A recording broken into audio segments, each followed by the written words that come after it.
ഇന്ന് രാവിലെ കുറച്ച് നേരത്തെ എണീറ്റുണ്ടായിരുന്നേ. നമ്മുടെ ഐനൂസിൻ്റെ മൂന്നാമത്തെ കുത്തിവയ്പ്പാണ് കേട്ടോ ഇന്ന്. നമ്മുടെ ഐനൂസിനെ പൂച്ച മാന്തിയിട്ട് 5 കുത്തിവയ്പ്പ് പറഞ്ഞിട്ടുണ്ടായിരുന്നു. അതിൽ 2 എണ്ണം കഴിഞ്ഞിട്ടുണ്ടായിരുന്നു, ഒരെണ്ണം വന്ന് തന്നെ എടുത്തിട്ടുണ്ടായിരുന്നു കേട്ടോ. അപ്പോൾ ഇന്ന് മൂന്നാമത്തെയാണ്. അപ്പോൾ ഐനൂസിനെ രാവിലെ തന്നെ എണീപ്പിച്ച് അവൾക്ക് ചായയൊക്കെ കൊടുത്തിട്ട് ഞങ്ങൾ നേരെ ഹോസ്പിറ്റലിലോട്ട് പോവുകയാണ് കേട്ടോ. കുറച്ച് ദൂരമുണ്ട് ഹോസ്പിറ്റലിലോട്ട് പോകാൻ വേണ്ടിയിട്ട്. അതുകൊണ്ട് തന്നെ ഞങ്ങൾ വീട്ടിൽ നിന്ന് ഒരു 8:20 ആയപ്പോൾ ഇറങ്ങിയിട്ടുണ്ടായിരുന്നു.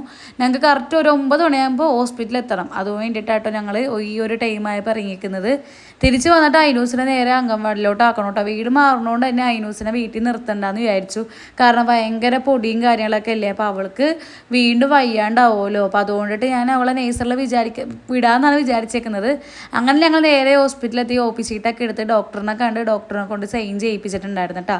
അവൾക്ക് ഇപ്പോൾ ഡേറ്റ് ഇട്ട് കൊടുത്തിട്ടുണ്ടായിരുന്നല്ലോ. അപ്പോൾ വേറെ ഡോക്ടറും കൂടി ഇന്നത്തേക്കുള്ള ഡേറ്റ് ഇടണം. അങ്ങനെ ഡേറ്റൊക്കെ ഇട്ട് നേരെ അവളെ പോയി കുത്തിയൊക്കെ വെച്ചിട്ടുണ്ടായിരുന്നു കേട്ടോ. അവൾക്ക് ചെറുതായിട്ടൊന്ന് വേദനിച്ചിട്ടുണ്ടായിരുന്നു. പിന്നെ അവൾ ഓക്കെ ആയിട്ടുണ്ടായിരുന്നു കേട്ടോ. കുറച്ച് നേരം കരഞ്ഞു. പിന്നെ ഞാൻ അവൾ ഓരോന്നൊക്കെ പറഞ്ഞ് അവളെ കരച്ചിലൊക്കെ മാറ്റിയിട്ടുണ്ടായിരുന്നു. പിന്നെ ആളുടെ അടുത്ത പേടി എന്ന് പറയാൻ വേണ്ടിയിട്ട് പോലീസുകാരൻ കൊല്ലുമോ എന്നാണ് ചോദിച്ചുകൊണ്ടിരിക്കുന്നത്. കാരണം ഞങ്ങൾ ഹോസ്പിറ്റലിൽ അടുത്ത് തന്നെ ഒരു ജയിലുണ്ട്. അപ്പോൾ അവിടെ നിന്ന് പ്രതിനെ എന്തോ കാര്യത്തിന് വേണ്ടി കൊണ്ടുവന്നിട്ടുണ്ടായിരുന്നേ.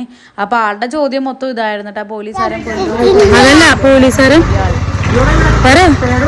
പോലീസുകാരൻ കൊല്ലുവോന്നാ എങ്ങനെയാ വെച്ച് ആരാ കൊല്ലണ പോലീസ് പറഞ്ഞേ.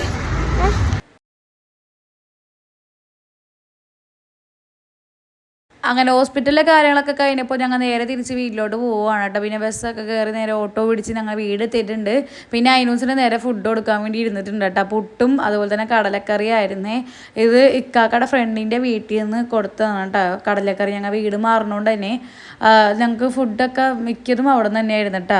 അപ്പോൾ ഐനൂസിന് ഇന്ന് പൊടി കാരണം വീട്ടിലിരുത്തുന്നില്ല, നേരെ അവളെ നഴ്സറി വിടാമെന്ന് വിചാരിച്ചിട്ടാ. ഇവിടെ ഇരുത്തിക്കഴിഞ്ഞാൽ അവൾ ഭയങ്കര അലമ്പായിരിക്കും. അപ്പോൾ എനിക്ക് അവൾ പോകുന്ന ടൈം കൊണ്ടിട്ട് ഇവിടുത്തെ ബാക്കിയുള്ള കാര്യങ്ങളൊക്കെ ചെയ്യാമല്ല. അങ്ങനെ വേഗം അവളെ കുളിപ്പിച്ച് പിന്നെ അവൾക്ക് പൗഡറും മുടിയൊക്കെ കെട്ടിക്കൊടുത്തിട്ടുണ്ടായിരുന്നേ. അവൾക്കാണെങ്കിൽ ഒട്ടും ഇൻട്രസ്റ്റ് ഉണ്ടായിരുന്നില്ല. ഭയങ്കര മടി പിടിച്ചിട്ടാണ് ആൾ പോകുന്നത്. അങ്ങനെ ആളെ നഴ്സറി കൊണ്ടാക്കിയിട്ട് ഞാൻ തിരിച്ച് വീട്ടിലോട്ട് വന്നിട്ടുണ്ട്. പത്രത്തിൽ